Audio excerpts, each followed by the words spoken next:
Hello, second graders, and welcome to EL Lesson 30.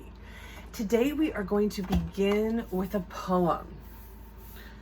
It is called A Group of Dinosaurs. Dinosaurs are the topic I'll do my project on. I don't know what a group is called, and so I asked my mom. She said she knew a group of fish was always called a school. A group of lions is called a pride, I said. That's really cool. She said she's fed a flock of sheep and saw a nest of mice. She sat among a crowd of people, maybe once or twice. And dinosaurs, I asked, but Mom just ate her lunch. I'm not so sure, my mother said. Just say there is a bunch. So what makes a poem? Poems can rhyme. Poems are shorter than stories, but there's all different kinds of poems. This poem was about groups. So we know that we call a group of fish a school of fish. Exactly. Now, what is a noun? It's a part of speech. A noun is a person, place, or thing. So a dinosaur, a fossil, those are nouns. A paleontologist, that's a noun. Now a verb are actions. So that would be digging, looking, researching. But nouns are people, places, and things. Okay? What would it sound like to have more than one student or teacher? A noun changes when there is more than one. A noun changes again when it becomes a group of people or things. We've done this a little bit before. Remember? A group of lions is called a pride. A group of dolphins is a pod. Okay. So, we're going to talk about those in small groups. But right now, we're going to begin a new text. It's called Fossils. And we're starting on page 7, Clues from the Past. Did you ever wonder how scientists have learned so much about Earth's history? How do we know what the dinosaurs looked like, what they ate, or where they lived? How do we know that fish existed before mammals? Okay, we're right here. How have we learned about our human ancestors? The answer to these questions is through the study of fossils.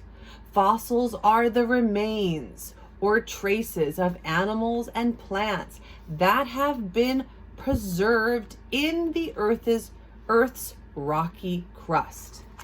And here is a picture of an Archaeopteryx, which is considered the earliest bird. And how do we know it existed? Because it has been preserved. And it is now a fossil. Wow. This is really cool. How do we know that fish existed before mammals? Wow, because of fossils. That is really fascinating. So our learning target, what are we focusing on today? I can use text features to learn more about fossils.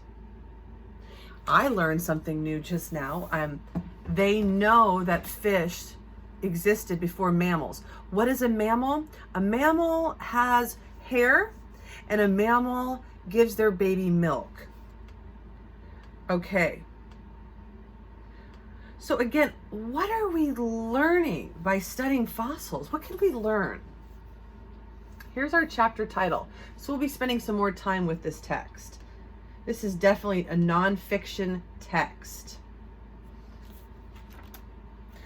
What do you think clue from the past means? What do you think a clue is?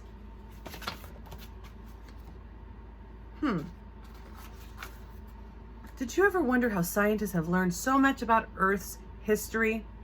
Wow. So I think that what they're saying is fossils are clues into the past.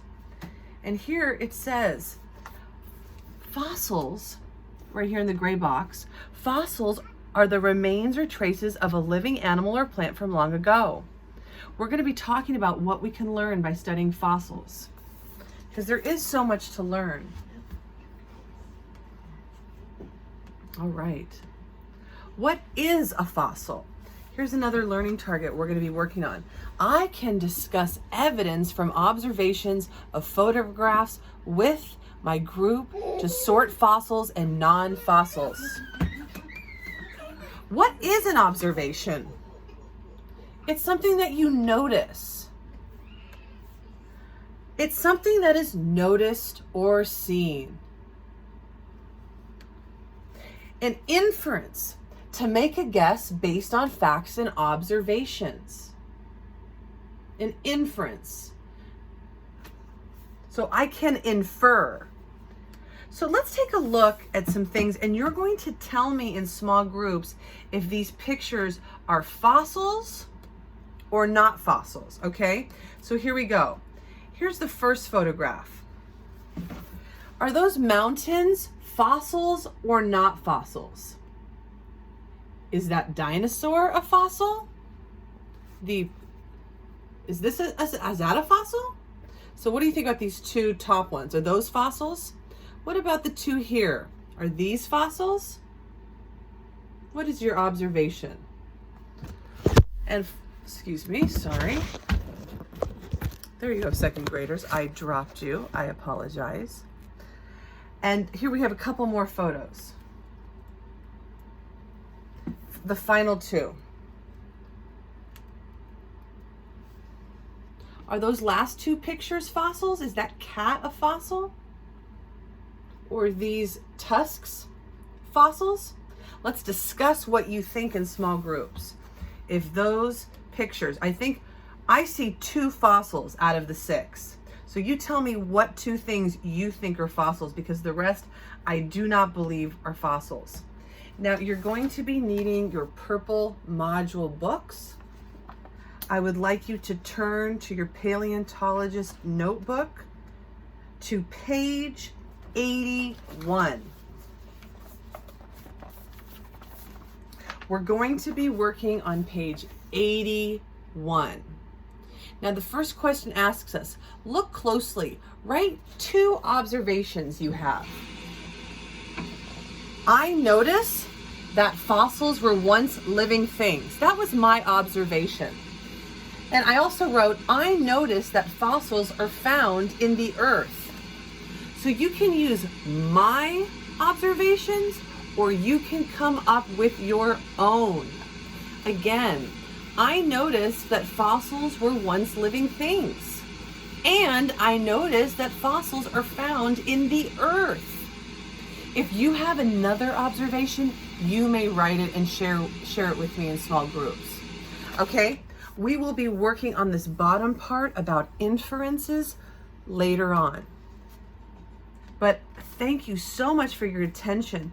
And before we leave, I want to reflect on our learning.